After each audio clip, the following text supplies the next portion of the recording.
a comenzar ahora sí con el debate, con las preguntas, con las opiniones.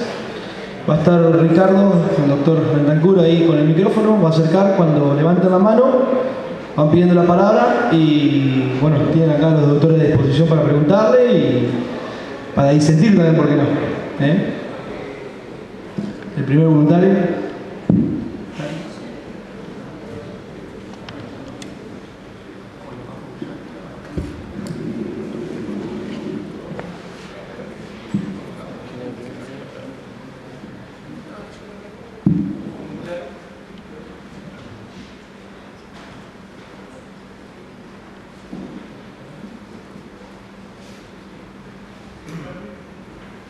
Bueno, en realidad no es una pregunta concreta, sino quizás una reflexión. Pareciera que el fallo, en definitiva, está a contracara de la realidad, porque los hechos lo van a ir demostrando si existe un aumento de la conflictividad social en el país, cosa que no deseamos, pero que lamentablemente está en vías de producirse. Al aumentar esa conflictividad social, las medidas de fuerza, cuando son espontáneas y directas, van a rebasar con creces la doctrina de este fallo y creo que la van a poner de cara contra la realidad y lo van a tornar absolutamente inaplicable. A nadie se le va a ocurrir que una medida de acción directa o una huelga, en un contexto de una injusticia contemporánea de los hechos inmediata, va a requerir que esos trabajadores deban solicitar la autorización de la organización sindical para lanzar la medida, ¿no? Me parece que con la intención de aplicar un freno, lo que van a hacer es que han colocado una pared de vidrio que me parece que va a estallar en un pedazo, ¿no? Como una reflexión nada más.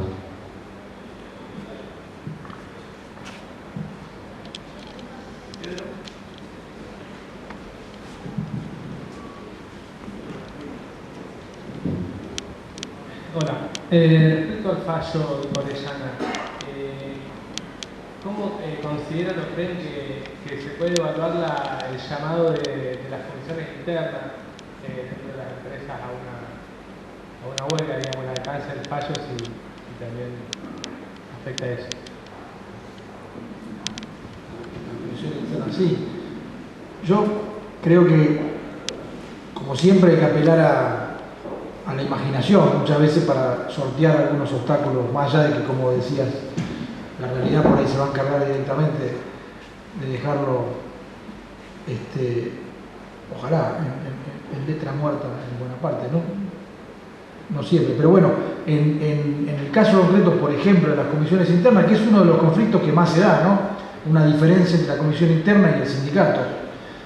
Yo me inclinaría por asegurar que la comisión interna es parte del sindicato, pero incluso, o sea, es una obviedad lo que estoy diciendo, pero según la propia ley 23.551, el artículo 40, 41, no me acuerdo, cuando habla de cuál es el rol de las comisiones internas, de los delegados, es, entre otros, ser el representante del sindicato ante el empleador.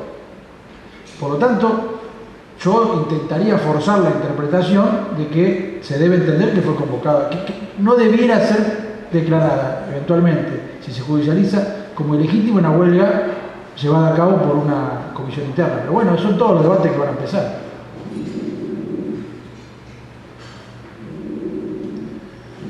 De la primera reflexión a mí me queda otra, como siempre, tratar de montarse sobre la marcha, ¿no? Es decir, mirar críticamente lo dicho para ver. Yo creo que este fallo es un mensaje dirigido a la sociedad con una llamada previa a la 30ª audiencia pública, es decir, la Corte cuando hace esto es porque quiere que una cosa trascienda, ¿no? Trascienda y como dijo Cremonte, me da la sensación de que la decisión ya estaba tomada antes.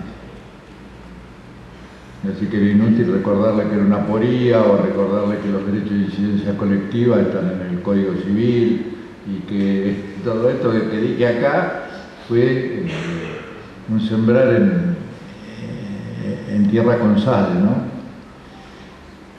¿Qué era lo que tenía la Corte? Y la Corte está pretendiendo marcar que tiene un giro conservador en su nueva integración y que quedó de 3 miembros y que además esto le encaja con un gobierno que se le antoja que va a reclamar tranquilidad para poder reordenar administrativamente el país. Pareciera que la lógica indica todo esto. Para mí es grave esto. Primero porque no tengo la visión de que el conflicto es malo para la sociedad. El conflicto social para mí es un signo de salud. Lo que no es un signo de salud es la represión del conflicto social.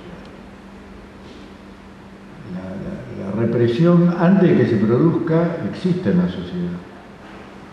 La conflictividad existe por un estado de injusticia social y cuando no aflora, nos montamos sobre la existencia de la sociedad injusta. Conservadoramente decimos todo está bien, fenómeno, esto puede seguir, pero esto va dejando víctimas.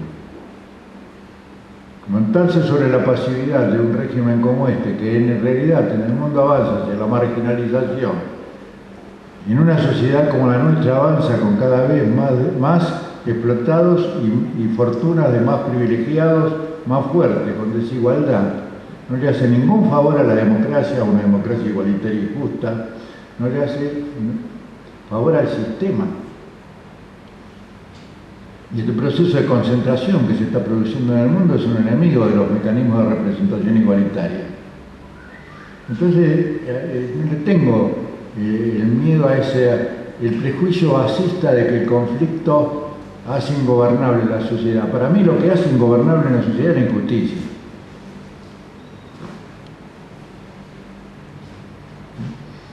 Es decir, y la verdad que la historia de la civilización se monta sobre la injusticia en todo lo que es la forma de apropiación del trabajo humano.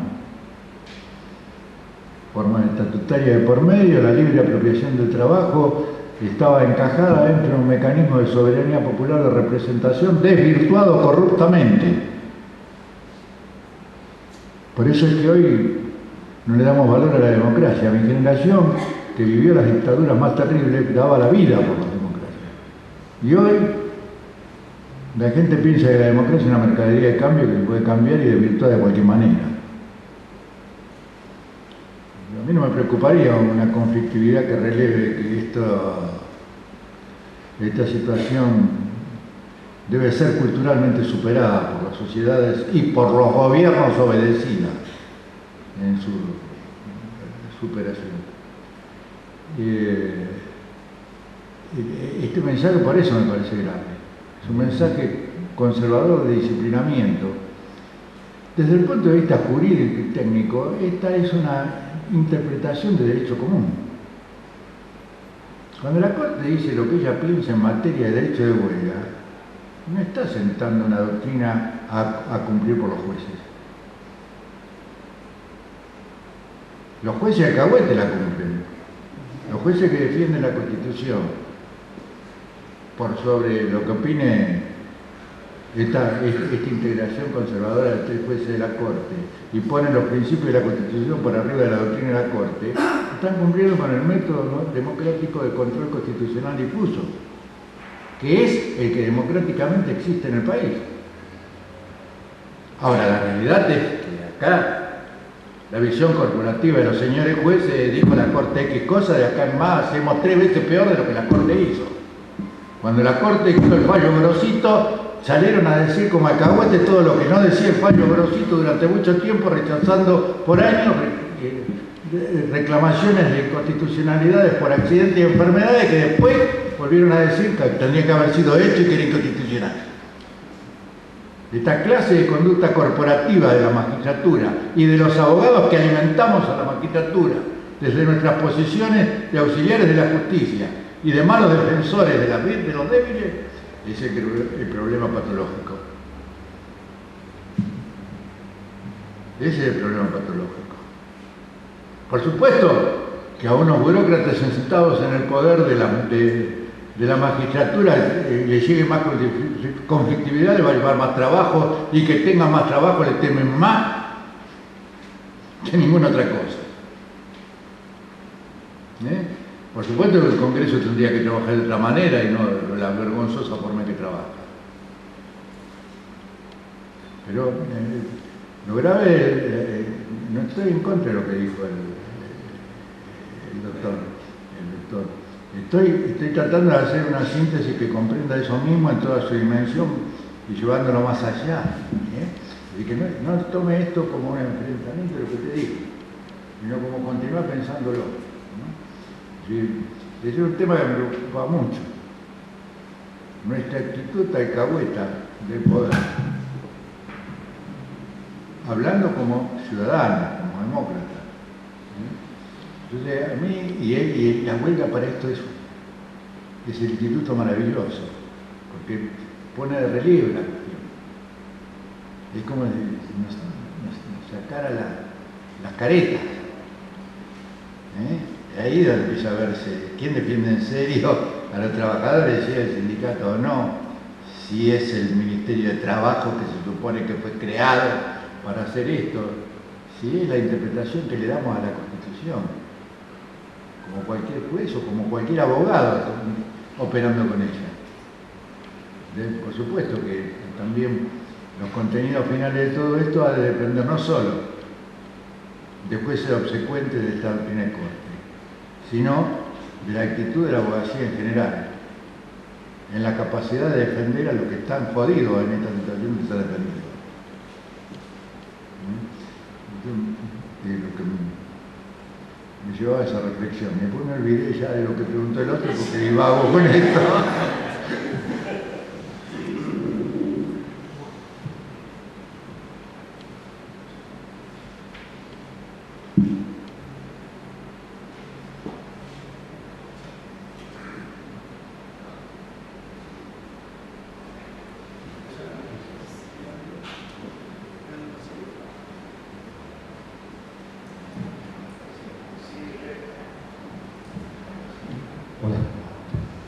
Sí, recién citó el doctor Cornaglia como en pasada al Ministerio de Trabajo. No sé cuál es la opinión de ustedes de con esta puerta que abre el fallo Orellano, si no le están dando alguna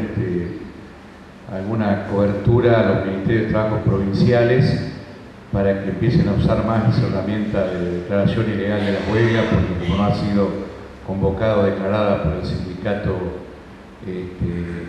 o simplemente inscrito o de personalidad gremial, y si ustedes creen que amerita algún tipo de posicionamiento sobre los ministerios de trabajo provinciales, que son los que primero toman y gestionan los conflictos de cada una de las localidades. Ya ha habido casos anteriores obviamente al fallo de Orellana, donde se han declarado ilegalidades, más allá de la discusión si puede o no puede, pero si este fallo le está abriendo una puerta y habría que hacer algún llamado de atención sobre ese colectivo, ¿no?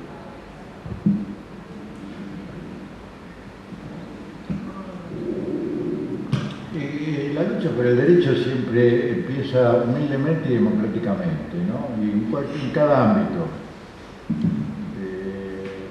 Que yo sea tan duro con referencia a la magistratura y a los ministerios y a las autoridades de aplicación, no quiere decir que en cada uno de esos ámbitos no haya una oportunidad de lucha. Si yo recuerdo, por ejemplo, la batalla por las inconstitucionalidades de la ley de riesgo de trabajo, ¿con qué empezó esto? Lo primero que apareció fue un dictamen de un modesto Instituto de Derecho del Trabajo. Paralelamente a ese dictamen, el Ministerio de Trabajo de la provincia de Buenos Aires, con asesores que no por casualidad eran ajenos a ese instituto, hicieron un dictamen reconociendo la inconstitucionalidad de la incompetencia creada en la ley 24.557, que fue la apertura que terminó después abriendo la instrumentación de esto. Estoy hablando del año 1996, a comienzo, cuando entró a regir la ley. Hubo un dictamen de la doctora Millán en el Ministerio de Trabajo de la provincia de Buenos Aires que abrió las puertas, y después llegaron, meses y años después, los primeros fallos. Entonces, bueno, por supuesto que acá estamos colocados en la situación y cada cual tendrá que librar su batalla de defensa de la Constitución. Esta ideología de justicia social, como le corresponde y donde puede. Por supuesto que también que aquel que se ponga contra la corriente va a tener menores posibilidades de ascender en su carrera política, en su carrera burocrática y en la de la magistratura. Mientras las cosas no sean más justas en sí, no es mérito, pero la lucha por el derecho es esto, no es. Si solo es anotarse en la de ganar, evidentemente el sentido de esta jornada y todo lo dicho acá no existe, ¿no? Todo lo que hemos hablado acá son consejos para aprender a perder, no a ganar. Hace mucho tiempo que yo veo que el derecho se enseña para ganar. Y cuando uno ve la realidad de la sociedad, sabe que en última instancia, y enseña derecho en serio, lo que habría que enseñar es a soportar las pérdidas. Yo lo tengo constantemente. Ayer me decían, vamos a ir nuevamente a la corte con esto, ya lo resolvieron tantas veces en contra, te dictan 280 en el estudio. Y sí, sepamos que nada más que para dejar testimonio. Ahora, ¿qué me van a decir? Y no sabemos. Una palabra, una lucha se filtra en la sociedad milagrosamente. Es casi reivindicar el valor revolucionario de la idea. Si es la estructura mediática, la estructura de la sociedad actual que tenemos ahí, la verdad, que es una estructura conservadora a manejar por los tineros. Va a ser más influyente en política y en crear cosas y en crear conciencia política, anotarse en un concurso de baile. Lo nuestro es otra cosa. Lo nuestro es un servicio. Un humilde servicio duro, pero que el convencimiento real de los principios se hace soportable. Y en ganar batalla dentro de la injusticia se hace insoportable. La abogacía desconforme con sus funciones, la inmensa mayoría. La enamorada con sus luchas, la que puede entregar su vida a sus luchas, es una minoría, pero de cualquier manera, menos mal que existe. Y lo mismo, y digo esto de la abogacía, puede transmitirse a esa clase especial y subalterna de abogados que son los jueces.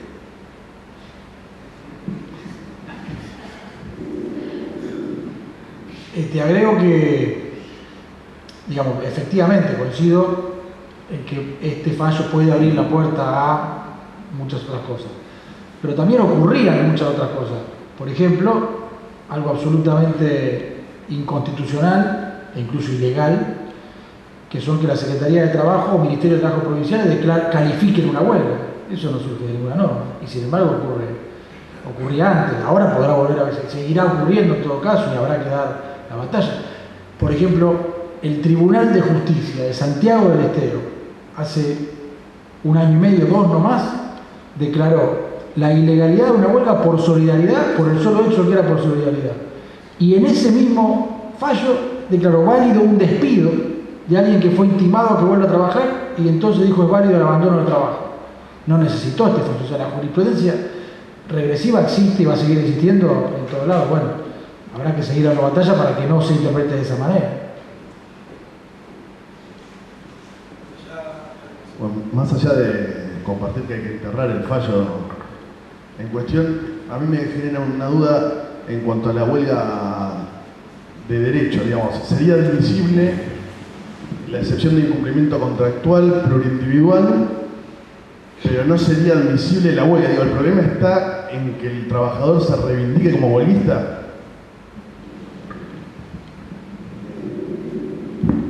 Vos recordabas que te gustaba que hubiera recordado a Palacios, ¿no? Antes de hablarnos, ¿no?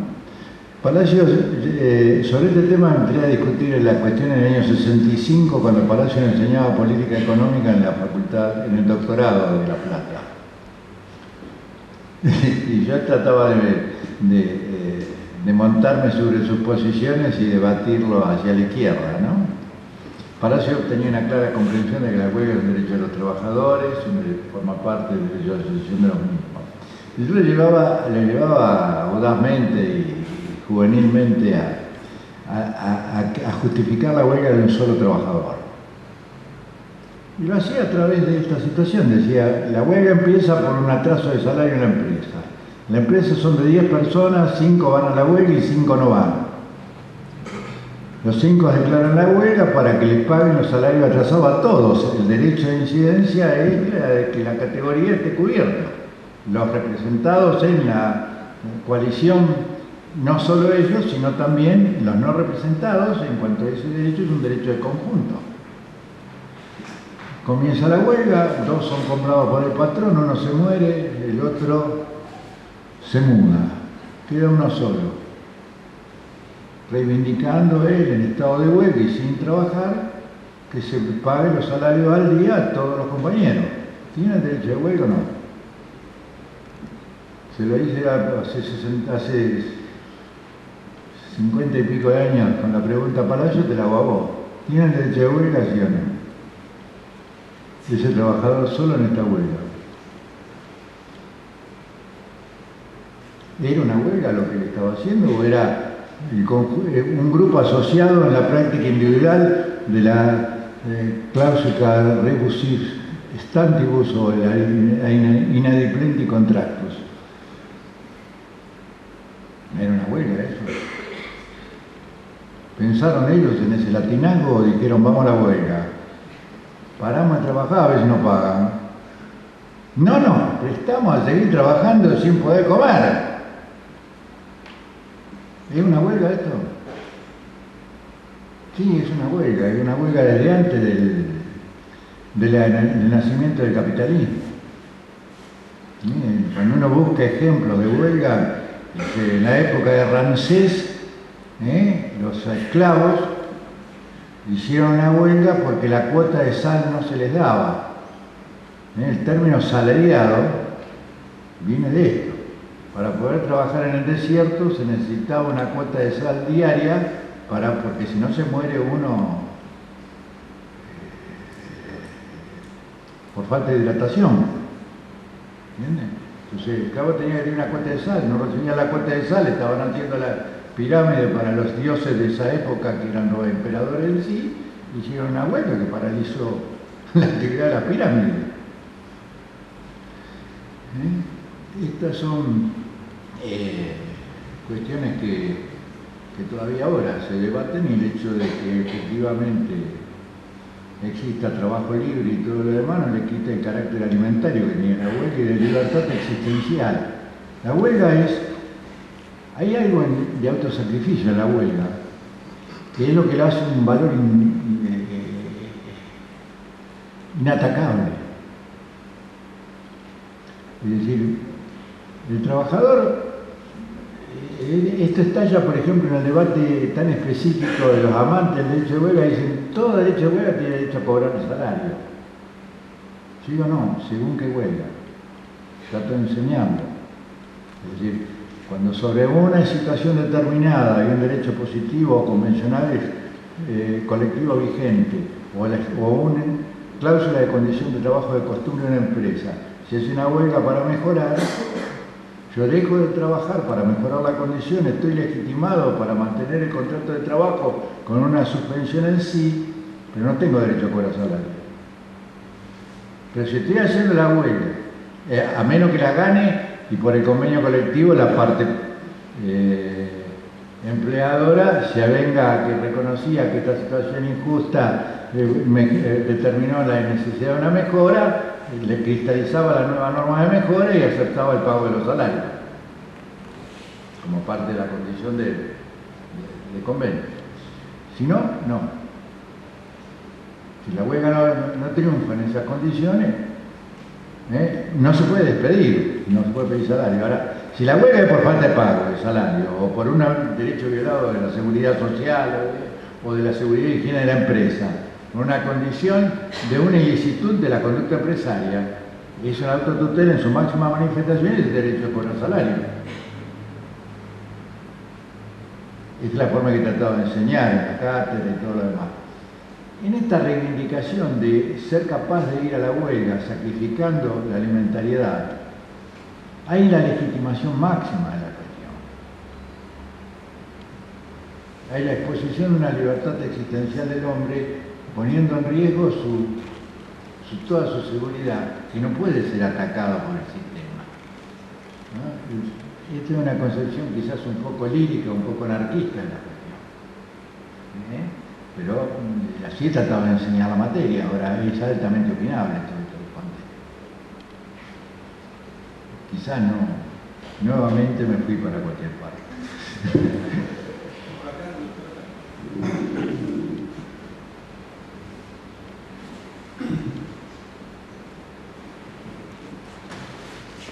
Para Matías. Hoy habías hablado, citaste a Hermida Uriarte en un tramo y señalaste que el maestro había dicho, hablando de las tomas de establecimiento, que no discutamos la toma, que eso era un derecho y que discutamos la desocupación. Porque estamos hablando del maestro uruguayo. En la experiencia local, teniendo en cuenta particularmente tu experiencia con particularmente una central de sindicatos que suelen tener un poquito menos burocracia y que seguramente han protagonizado muchas tomas, ¿cómo está visto acá? ¿Cuáles han sido las reacciones y la interpretación jurídica que se ha hecho de este tipo de medidas o este tipo tan particular de huelga con toma del establecimiento? Repito en ese sentido que lo más importante es que las menores de la huelga o de los conflictos en general llegan a debatirse en la justicia. O sea, ocurre siempre y se resuelve. Y no es que cada huelga con toma de establecimiento, con bloqueo, con esto. Incluso hay efectivamente muchas patronales que tienen como reacción inmediata hacer denuncia penal por bloqueo. Y conozco muchas sentencias o primeros dictámenes de algún juez que dice no, esto está en el marco de un conflicto colectivo, esto es un tema que no es penal. Y después sigue el conflicto y se resuelve o no. Con el tema de la ocupación de fábrica pasa algo parecido. Se puede denunciar la usurpación, pero bueno, muy discutible que uno se cumpla con el delito penal de usurpación por estar tomando una fábrica. La mayoría de la jurisprudencia penal, en los pocos casos que llega, y más o menos recientes, no de antes, creo que no, las que yo conozco entienden que no hay un delito penal de usurpación. Sí, cuando se deriva, el conflicto se pierde y después deriva por ahí en despidos. Si era el despido legitimado o no, en función si había causa porque se tomó y que yo soy de la postura de que el derecho de huelga, desde el punto de vista individual, el único límite que tiene es un delito penal demostrado en una causa. Entonces la causa del despido puede ser haber lesionado, haber dañado algo, o sea, muy puntual, ¿no? Genéricamente porque el colectivo cometió el delito de usurpación, el colectivo cometió el delito de haber bloqueado o caer en la prohibición de entrar, el 158 del Código Penal, creo que era, no me acuerdo, o alguna cosa así.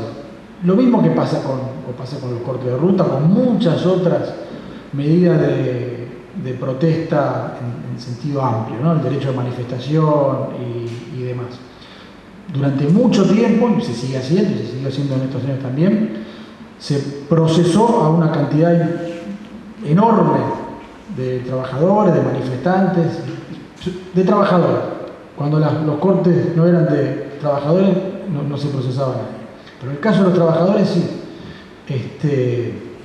hubo muchos procesos. Pero no hay tantas sentencias que digan si cometió el delito de interrupción del tránsito, artículo 194, no es una generalidad. La judicialización de la protesta, tanto estrictamente en el marco de una relación, de una huelga tradicional o el derecho de manifestación, no es tanto como, es muchísima en cuanto a estar procesado, en cuanto al problema de tener que resolver un problema gremial en la justicia penal, en cuanto al problema de tener una espada de Damocles de que estás procesado y te procesan de nuevo por ahí que hacer, el problema de obligarte a veces a los fiscales a que haya una probation en una cuestión determinada, entonces que reconozcas el delito. Tiene infinidad de problemas puntuales, pero creo que no hay una corriente jurisprudencial mayoritaria que entienda que es un delito, afortunadamente. vamos a ver qué pasa con, por ejemplo, lo del protocolo, ¿no? Este protocolo de actuación de la Fuerza de Seguridad en el marco del derecho de manifestación, el protocolo se dictó hace pocos meses. Yo conozco, a nivel nacional, por ejemplo, se intentó utilizar una vez. Fue una huelga con movilización en febrero que convocó ATE, es la que me tocó a mí estar. Y se discutió qué hacer. ¿Se cumple, no se cumple, qué hacer o no hacer? Y nuestra postura, nuestro consejo jurídico, que fue finalmente lo que decidió el sindicato, fue, y no vamos a someter a un protocolo de actuación de cómo manifestar o no manifestar. Manifestamos como si manifestamos siempre, ejercemos el derecho de manifestación como siempre, no es un delito, no es un Ministerio de Seguridad que tiene que determinar si esto se hace así o se hace así. Claro, también no fuimos a la audiencia que nos citaron, pero presentamos un escrito diciéndole no vamos a hacer partícipe de esta audiencia, esto es inconstitucional, es ilegal, o sea, eventualmente dimos el debate para que no simplemente nos digan incumplieron, pero institucionalmente no se participó. Y la movilización fue muy grande y se archivó. Se archivó, no tuvo ninguna de más. La propia ministra de Seguridad salió a decir, no, en realidad debía haberlo aplicado en la ciudad y no en la nación, y no se aplicó. Ahora en Mendoza se procesaron 2 dirigentes sindicales por aplicando el protocolo, por incumplimiento del protocolo, que es una barbaridad, que incluso en tipificar una acción por fuera del Código Penal la tipifica como un delito penal, o sea, es inconstitucional por donde se lo mire, pero cuando hay un Estado un poco más represivo o es más débil la movilización, y sí, van a echar mano a esas cosas.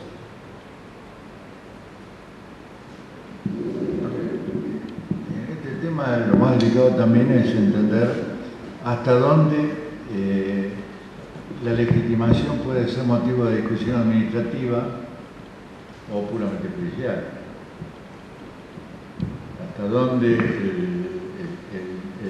la ilegitimidad del paro de la huelga es un tema que pueda dictar la autoridad administrativa. En principio, si se reconoce que la huelga es un derecho, la autoridad administrativa no puede decir que un derecho determinado dejó de serlo, excepto que haya abuso del derecho. Y para eso tiene que procesarse la cuestión. No puede ser que un derecho quede en manos de la administración sobre si existe o no. Puede ser reglamentado en ciertos aspectos y sobre todo la función administrativa de discutir el abuso del derecho. Pero si empezamos por la discusión a partir de decir que el derecho mismo ya no existe de entrada, estamos mal paridos, porque discutir el abuso es discutir la forma de ejecución del derecho. En materia de ocupaciones ha habido todo tipo de conductas. Ha habido conductas realmente ilícitas, ha habido ocupaciones que son promovidas por los patrones. Ha habido ocupaciones con secuestro, con actos revolucionarios de por sí como excusa que pudieran determinar incluso actos de violencia de todo tipo. Ha habido ocupaciones, por ejemplo, yo defendía en mis primeras relaciones con los trabajadores del petróleo era con la lista azul, que en la época de Ilia, movíamos de Ilia, tengo vieja militancia en esta época, se dicta la anulación de los contratos petroleros. Y la lista azul del SUPE, la mayoría, va a ocupar las plantas petroleras que las empresas no entregaban cuando se había dictado la anulación de la Shell, la Standard Oil y todo lo demás. Imaginan que pidieron el procesamiento de los militantes radicales, que eran mayoría de la lista azul del SUPE en esa época, fueron procesados, muchos de ellos presos,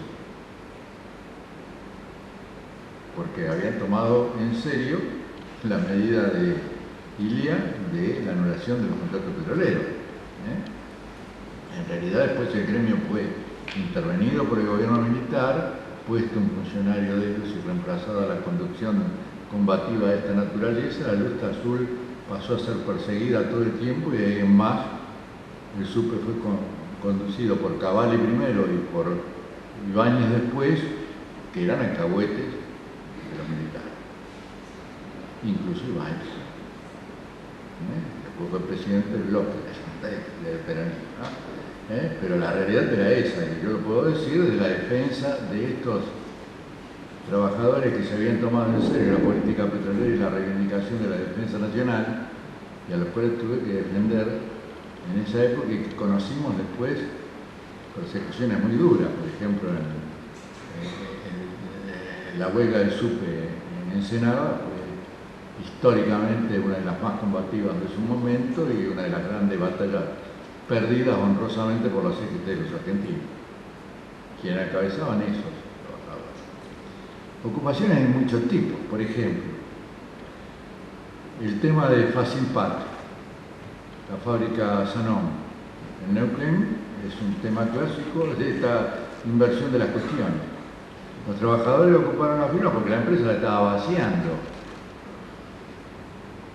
En realidad, la empresa había sido mandada a la quiebra y vaciando expresamente por los empleadores.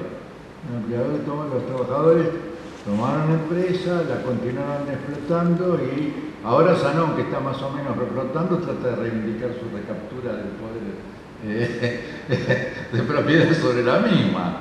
Pero ven como el tema de la ocupación real no es tan solo la ocupación, sino cómo juega eso con los restantes derechos en relación con el instituto del abuso del poder del derecho de huelga. Tema no bien comprendido en los votos de Kemerlaje de Carlucci, que apenas sobre el tiempo hablando de derecho de daño, sobre el tema hablando de derecho de daño con toda tranquilidad y defendiendo las posiciones conservadoras clásicas de los mendocinos en la materia, en posiciones de habla del derecho de daño, los huelguistas. Y la verdad que es un tema harto delicado porque el equilibrio entre los derechos individuales y los derechos sociales se consigue a partir del Poder Judicial únicamente y sin deterioro extremo de ninguno de los dos. No creo que el propio derecho de propiedad como máxima manifestación de los derechos individuales privados, cuando uno lo lleva al desarrollo de la cuestión y empieza a estudiarlo, incluso en relación de la huelga, descubre que articuladamente la propiedad social existe y que en un hecho de huelga que defiende, por ejemplo, la elementalidad, hay derecho de propiedad en ciernes para conciliar con los otros de propiedad y descubrir cuál de ellos es el más valioso en relación a qué, a una escala de valores que son los principios generales del derecho y de los derechos humanos. Cuando uno tiene que elegir la colisión entre estas dos normas, tiene que encontrar a partir de los principios y sociología de los derechos humanos cómo dar prioridad a uno u otro. Por supuesto que no es tarea fácil para hacer para nadie, sea juez o defensor, y no creo delegable en el poder represor, que es el poder de la policía, ¿no?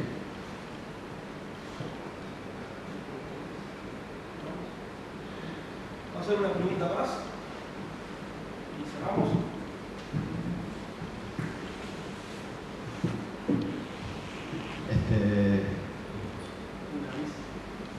Sí, está interesante, ¿no? Dos cosas. Digamos, primero, una opinión, algo que me tiene disgustado desde la convocatoria de la Corte, que es el silencio de la mayoría de los sindicatos nacionales de las centrales sobre esta cuestión. Es decir, y esto lo hemos discutido con algunos dirigentes sindicales, que los dirigentes sindicales se reivindican como peronistas, no le tomen la atención necesaria a esta cuestión, digamos, es algo que no puede suceder. Es decir, desconocer el origen del peronismo. Digamos, pensar que un fallo de la Corte que le da a los sindicatos, nosotros somos los sindicatos y ahora lo único que vamos a hacer ahora, porque si no esto es una anarquía, y decirse que son peronistas es desconocer completamente el origen del peronismo. Y en este sentido tenemos que pensar simplemente en el 17 de octubre. Es decir, recordemos el 17 de octubre. Están las actas de la CGT que convocó una huelga para un día después obligada cuando ya había estallado en todo el país, en Rosario, en Tucumán, en los frigoríficos de la provincia de Buenos Aires. y no eran dirigentes sindicales los que estallaban la huelga. Y si pensamos, y si avanzamos un poco más, tenemos que hablar estamos hablando de las ocupaciones de fábrica, y pensemos en la resistencia peronista, las comisiones internas, es decir, que un dirigente sindical, peronista, diga ahí, yo digo una anarquía, que pare cualquiera, es realmente, sinceramente, es desconocer absolutamente cuál es el origen del peronismo y cuál es la historia del movimiento obrero argentino. Porque ayer hablábamos de las comisiones internas, sí, en el Congreso de la Productividad del 55 el reclamo a Perón es: no puede ser que un negro toque un pito y pare una fábrica. Esta es la fuerza del modelo sindical que hablábamos ayer. Entonces, algo que sinceramente me tiene absolutamente preocupado es el silencio a la hora de la convocatoria de la Corte,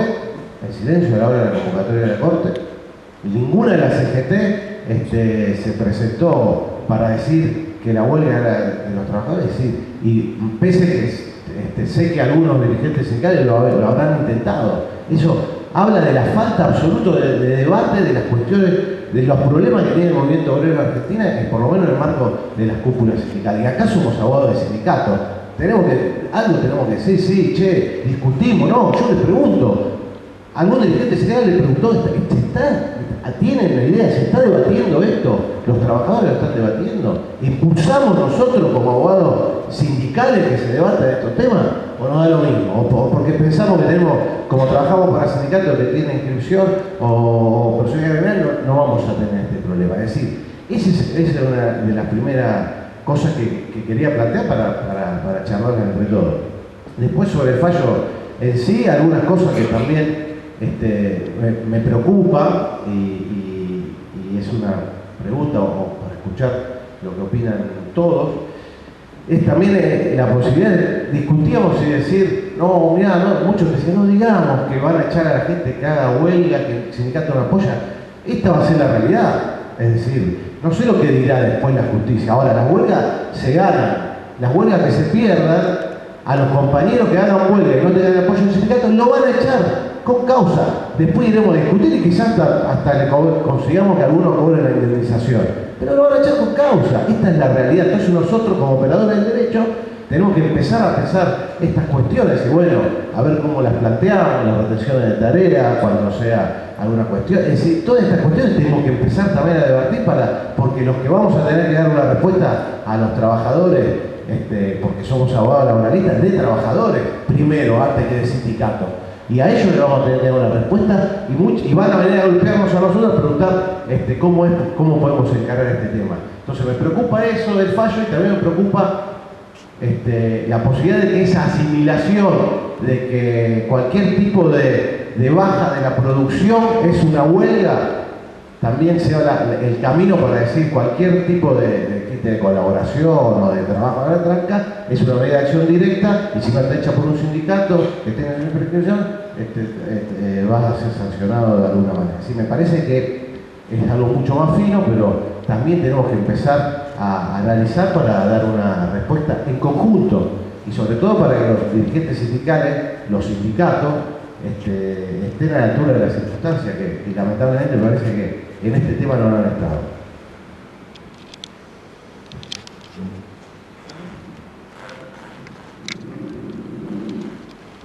Es una cosa que en parte recién mi colega anticipaba un poco, pero quería preguntar a Matías, o también lo vamos a hacer, ¿cómo piensa que se va a resolver en la segunda sentencia de Orellano que baje a la Cámara la cuestión del despido? Yo creo que la Corte no resolvió el despido, lo pudo haber hecho y no lo hizo. Así como bien decía Ricardo, el tema de titularidad de huelga no es un tema federal en sí mismo, y se pudo haber metido en ese tema y no se metió. Y quería preguntar cómo lo ve, como abogado también de la causa, cómo puede salir la sentencia de Cámara, que va a tener mucha gente que empieza en la calle, creo también. Y esto dejando entre paréntesis, ayer hablamos un poco de la creatividad que tenemos que tener los abogados, los jueces, los académicos, en ciertas cuestiones, dejando de lado, porque creo que hay una ofensiva conjunta a esta nueva Corte y el Poder Ejecutivo, obviamente, contra los avances de los derechos laborales, dejando de lado que Orellano no debería poder ser despedido si el presidente le hubiese vetado la ley de despido, ¿no? Evidentemente eso creo que también hay que trabajar un poco por ese lado, la idea de que de insistir en eso, ¿no?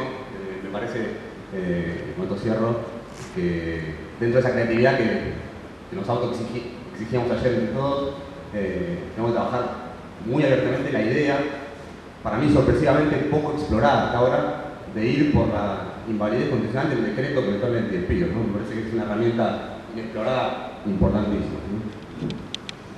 Sí, decíamos antes, en tu pregunta puntual, una de las cosas que se puede valorar, entre comillas, del fallo es que no haya dicho nada del despido discriminatorio en sí, que era un peligro, y otro, que tampoco haya dicho específicamente esta huelga fue ilegítima, por lo cual el despido de Orellano es válido. Eso lo deberá decir la sala que le toque decir. Y no está claro, decía hace un ratito, que el desarrollo natural, la aplicación natural de una nueva sentencia en base a ese fallo pueda llegar a esa conclusión, por distintas circunstancias del propio caso, puntualmente. Pero incluso por otras. O sea, no me parece que el resultado sea ese. Aparte, Orellano fue reinstalado, Orellano y 8 compañeros más, no era solo Orellano, fue reinstalado hace 6 años, con lo cual está trabajando, la relación laboral se desarrolla de manera normal. Sería un poco violento ahora decir que, no digo que no vaya a ocurrir, pero ahora decir, en función de eso, todo lo que pasó después no tiene validez. Pero aprovecho para disentir un poco con Carlos Zamboni, porque si bien es cierto que el resultado, y que no hay que hacerse el gil y reconocer que el fallo realmente es malo, es una mala noticia, es un mal fallo, lo decíamos hace un rato, va a ser utilizado indudablemente como antes se utilizaban otras cosas, yo también digo que es un fallo, simplemente eso, digamos. Y la realidad del conflicto social, de los conflictos colectivos del mundo del trabajo, se va a seguir dando y no va a ser tan fácil decir, ahora hay un fallo, cambió la realidad, cambiaron las circunstancias en las cuales se desarrollan los conflictos. No creo que sea así. Y si bien coincido, por supuesto, en la importancia de debatirlo con los trabajadores en los sindicatos y asumir que hay una arista más que tener en cuenta a la hora de asesorar en un conflicto, el conflicto no creo que haya tampoco como contrapartida salir a meter miedo. Es decir, ahora ojo que ya no se puede hacer huelga. Hay que seguir haciéndola y tratar de ganarla, por supuesto, y en esto sé que estás de acuerdo. Uno asesora permanentemente. Cuando los sindicatos hacen bloqueos en las empresas, sí hacen bloqueos. Y uno que asesora, y llega a venir con un esquivar, un fiscal, tenés que decir que entre y sale quien quiera. No pongan un candado. Ojo, uno asesora en función de la jurisprudencia, la interpretación, lo que puede pasar ahí, trata de hacerlo. Y ahora habrá que buscarle la vuelta para decir no sé qué. Tendremos que pensar entre todos qué decir, pero no modificar la táctica si se quiere, pero no modificar, dejar de ejercer el derecho de huelga. Sé que no decís esto, pero aprovecho tomo eso para dejarte mal parado frente a todo. Creo que tiene un contenido lo que él planteaba que va más allá de esto solo, porque reconocer la necesidad de discutir la naturaleza del derecho de huelga trae como consecuencia avanzar en la discusión del modelo sindical. Y eso es lo que los ha vedado hasta ahora, pedirse mucho, porque no quieren avanzar en el modelo sindical. Eso es lo que yo llamo una desviación corporativa y antidemocrática. La democracia vale porque las sociedades son capaces de autolimitarse. Y eso vale para la sociedad en conjunto y aún para los entes primarios e institucionales de la sociedad democrática. Si el movimiento obrero no comprende a través de instituciones cómo se tiene que autolimitar incluso en las prácticas represivas de la huelga y de toda organización sindical que no sea aquella que contó con el permiso del Estado para funcionar, se está debilitando normalmente sola. Y la debilidad del movimiento obrero actual se debe a su falta de generosidad en el tratamiento democrático de esta cuestión, que es una desviación corporativa de su dirigente. y es hora de que sea superada por una mayor cultura democrática de sus bases. Este es el tema. El modelo sindical ha tenido éxitos, ha funcionado muy bien. En un momento dado dio uno de los países con mayor nivel de afiliación de América. En algún momento dado con ese modelo sindical se consiguió una mayor justicia distributiva en la población, en el salario, en las condiciones de vida. Macanudo. También vinieron otras cosas con el modelo. Por ejemplo, la huelga del 52 de los ferroviarios fue reprimida mandándolos encintados a Neuquén en los vagones. Y Escipione, que fue su líder, estuvo preso 1 año y medio en Devoto y torturado. Y yo lo conocí militando como el secretario adjunto de la CGT de Hungaro. Tenía 80 años y cuando la dictadura salió a dictar las primeras órdenes de detención, antes de dictar la de Hungaro y antes de dictar la de Tosco, dictó la de Escipione. Y fue un radical maestro de muchos militantes del sindicalismo peronista. Lorenzo Pepe me reconocía. Ustedes tuvieron un dirigente bárbaro, yo aprendí a hacer sindicalismo con el viejo Escipione. Y esto no es un problema de bandería. No estoy hablando de bandería, estoy hablando de práctica democrática de comprensión de la gran lucha que implica esto. Experiencias de ese tipo tuvimos muchas. Y el modelo sindical está en crisis. Tenemos que discutirlo. Y el artículo 47 ha ayudado a discutirlo, de la ley de asociaciones sindicales. La propia ley fue un avance importantísimo para discutirlo, porque entre el antecedente anterior y la experiencia del pasado, es la primera que le pone coto en serio a la intervención de los gobiernos y judicializa las cuestiones para discutirlo. Es un gran mérito tanto del proyecto Brito como el proyecto del Poder Ejecutivo, con referencia al pasado del modelo que le daba. Claro. Nosotros éramos un modelo que decía, por ejemplo, en toda su estructura, que había que construir un sindicato único por actividad y en función de un propósito, y la CGT se ubicó de tal manera que durante mucho tiempo su estatuto decía que era el brazo organizado del Partido Peronista en las 3 ramas del gobierno. ¿Qué espacio había para los no? Institucionalmente era un órgano tan estatal como eran los modelos sindicales del fascismo. Y eso hemos vivido hablando del modelo y de realidades. Esto es lo que está en discusión de nuevo ahora. Y esto es lo que implica entender hasta dónde, cuando uno avanza a través de la radicalización de la discusión de la huelga, termina por discutir en serio esto. La ley antidiscriminatoria y el artículo 47 han sido la apertura para empezar a discutir esto. Y el fallo de Llano es tratar de entornar la puerta. Volvamos a la seguridad de un orden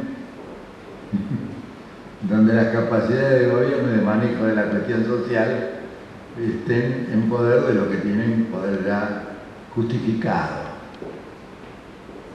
Este es un problema de la crisis de nuestra burocracia. Ahora hablo de la burocracia sindical, pero hay otras mucho más corruptas dentro de la técnica de la burocracia del país. La empresarial, por ejemplo, hablemos de ella, ¿no?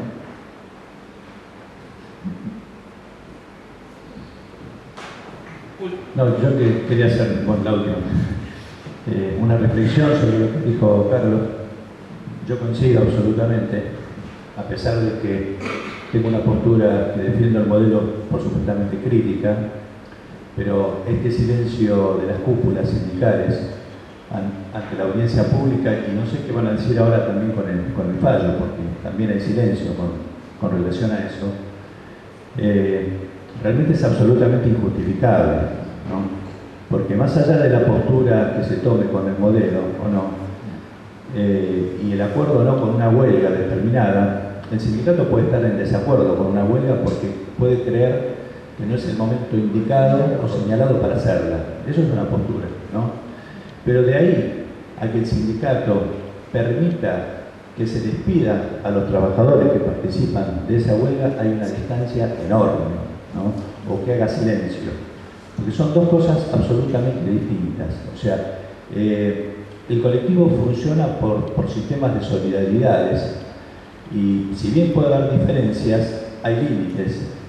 Y uno de los límites es directamente entregar el puesto de trabajo al empleador. Eso en el idioma común es traición. Y esto ha sucedido en muchos casos.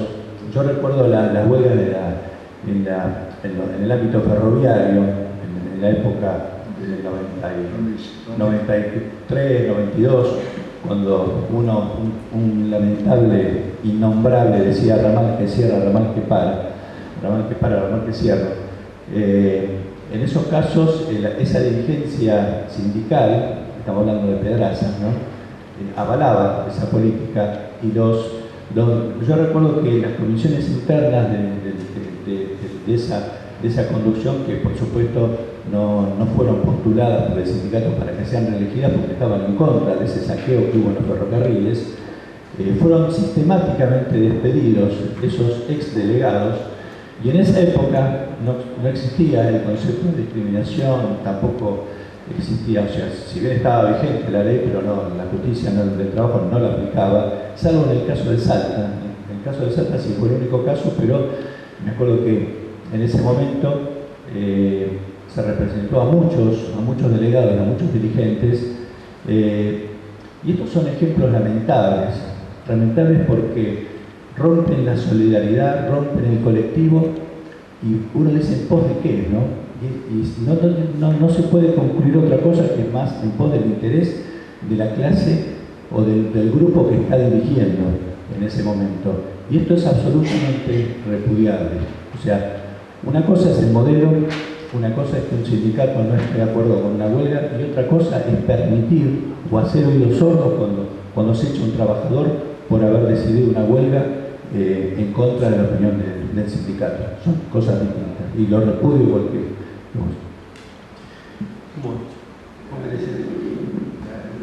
la debilidad peor del modelo es cuando en la misma estructura del modelo de unicidad la CGT se transforma en elemento represor. La CGT por largos años era la que intervenía en los gremios disidentes y la que declaraba que la actividad de un gremio era ilegal o no.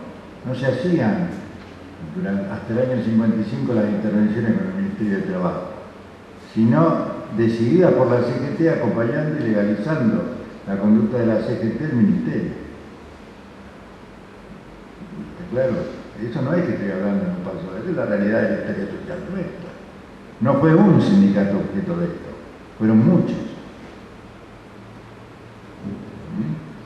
Un modelo de este tipo es un modelo peligroso. Necesitamos esto, merece una discusión profunda, democrática, no para destruir y dividir al movimiento obrero, no para ponerlo al servicio de un gobierno, no para ponerlo al servicio de un partido.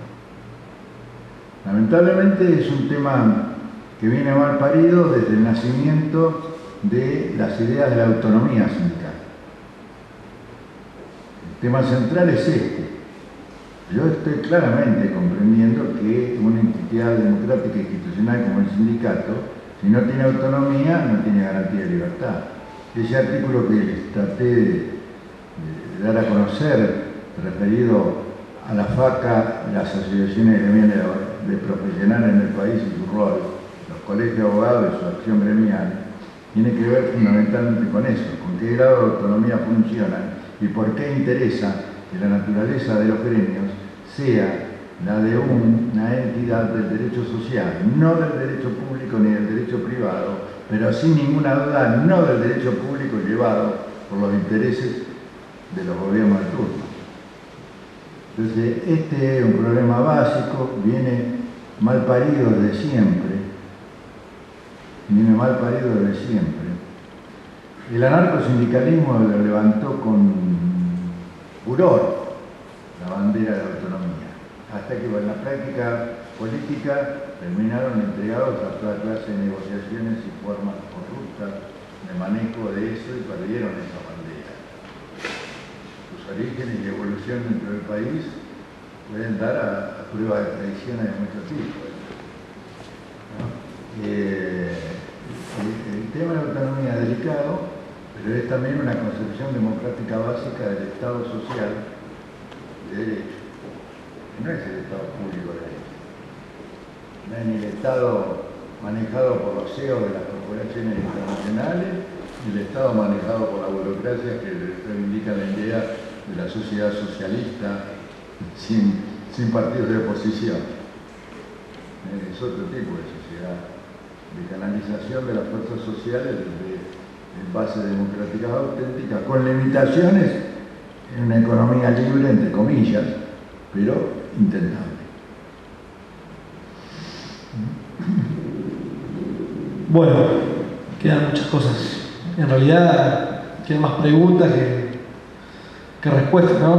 Bueno, creo que vamos a seguir trabajándolo, vamos a seguir aprovechando los ambientes de los sindicatos, de los colegios de abogados, de las facultades y de la calle, también porque es nuestra, y nos obliga, así como dice Ricardo, a hacer otra y seguir discutiendo más profundamente. También tenemos la oportunidad del Congreso de Derecho que hoy invitaba como otra oportunidad de encontrarnos y seguir discutiéndolo, y por qué no presentar ponencias respecto al tema de autonomía, libertad sindical y otras cuestiones que por ahí no se trataron, pero que siempre estuvieron acá de trasfondo. Por lo pronto, agradezco nuevamente a los disertantes, agradezco a todos ustedes por la participación y la preocupación en participar en esto, que es tan importante. Les comentamos que la Comisión de Nobles de Abogados de Loguaychú